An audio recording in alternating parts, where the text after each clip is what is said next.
मेरे जेठ की हरकतें जब मुझसे बर्दाश्त नहीं हुई तो मैं अपने पति को सामने से जाकर कह दिया, देखो, अपने बड़े भैया को समझ लो, वरना मुझसे बुरा नहीं होगा। उनकी रोज रोज की उल्टी सीधी हरकत में तंग आ चुकी हूँ। उन्हें समझ नहीं है, क्या वह मेरे जेठ जी हैं? कोई देवर नहीं जो इस तरह की ओछी हरकतें करते हैं। मेरे पति श्याम ने मुझसे कहा, अरे बेबी, क्या हुआ? तुम्हें इतनी सुबह सुबह इतना गुस्सा में क्यों हूं? गुस्सा ना कर दो और क्या करूं? अरे भैया, रोज रोज पता नहीं मेरे कमरे में क्या ताक झांक करते रहते हैं, और जब भी मैं बाथरूम जाती हूं तो बाथरूम के दरवाजे के बाहर आकर खड़े हो जाते हैं और बार बार दरवाजा खटखटाते रहते हैं। जल्दी निकालो, जल्दी निकालो। क्या यह सब हरकतें उन्हें शोभा देती हैं? मेरे पति श्याम ने कहा, अरे बेबी, तुम कैसी बातें कर रही हो भला? भैया क्यों करेंगे? तुमको छोटे बच्चे थोड़ी हैं, कोई नासमझ थोड़ी है। वह पढ़े लिखे और जिम्मेदार इंसान है, वह भला ऐसी गलती, ऐसी बेवकूफ़ी भरी हरकतें क्यों करेंगे? मैं बोली, वही तो उन्हें यह सब शोभा नहीं देता ऐसे करते हुए। मेरे पति ने कहा, देखो बच्चे, तुम्हें ज़रूर कोई गलतफहमी हुई होगी।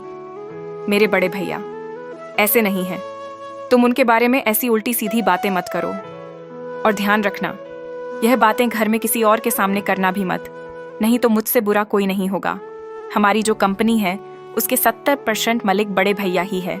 अगर वह हमसे नाराज हो गए तो हम कहीं के नहीं रहेंगे।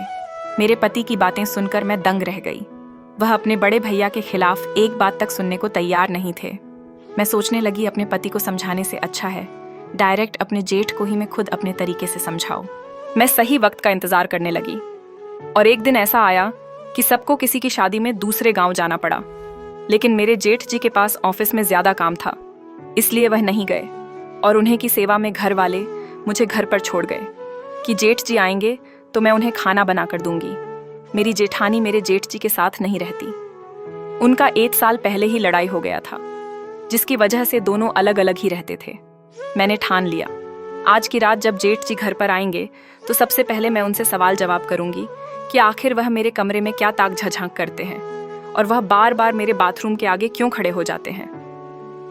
वो जैसे ही रात को ऑफिस से लौटे मुझे मेरे नाम से पुकारते हुए बोले, शिला, ओ शिला, जरा बाथरूम साफ कर देना, मुझे नहाना है, बहुत गर्मी लग रही है मुझे।